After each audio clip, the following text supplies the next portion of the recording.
we're moving right along. We're going to add a more complicated table now. So I want the table centered. So I add center again. Notice that I have ended the last center. In addition, I ended the last table. I ended the table row. I ended the table data column as well. So I'm going to add center again. A little shortcut. When you have a tag, you can copy it and paste it if you'd like. Control V. So I'm centering again. It's a little redundant to start centering, and I was looking at my code end the center. I started the center. I'd never ended that when I started a new one, so that's not really great coding. I could have just left that out, and this would have been centered as well. And then I end the center, and I start it right underneath. But I'm trying to. My objective here is to kind of teach the process. So. When you start something, it's good to end it. But let's dig in here. Let's do table. And then we're going to say the width. I like using pixels. I'm going to enlarge this one a little bit, even though you're to 1100 pixels. So I need to say equals 1100 pixels. I'm going to have a border on this one as well, just to make a really well-defined cell, since I have multiple cells.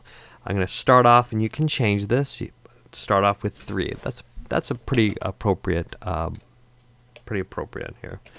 Okay, so now I'm going to say I need a table row, tr. Okay, I'm going to say td. That's the table. That's the column. And I'm going to have center within that. I can copy it. I'm going to write about these are going to be links to new pages. So I'm going to write about my activities.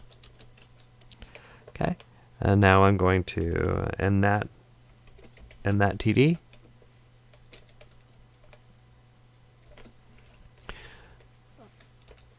Okay. I'm going to have 3 columns. So I'm going to say another TD. Table data. This is going to be a column. I'm going to do it center. I'm just using center a lot. I'm going to call it hobbies.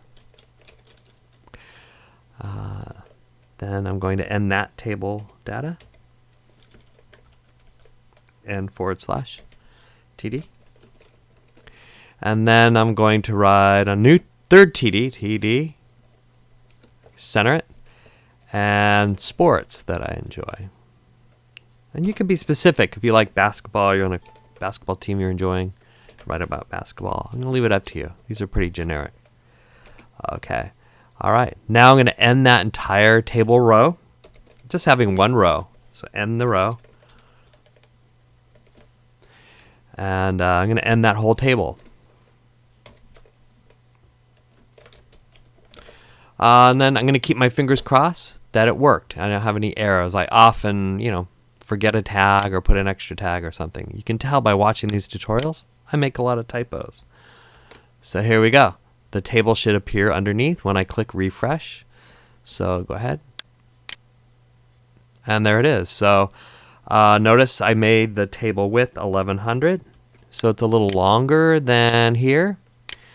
And this is the row, and this is the row going across. And each of these is the TD or data column. I had 3, remember? 3. And I could put how do I put a little space between this and here? One way is I could add another paragraph between them. So one goes right into the other. So I see the end table and center. And one way to do it is to put a paragraph tag. So I just added paragraph, and that'll put some space between the two. I could have added a horizontal rule as well. And I get a refresh. So now this represents the space provided by that P mark, the table, the paragraph mark. So I'm moving along. Now what we're going to do is we're going to make each one of these links.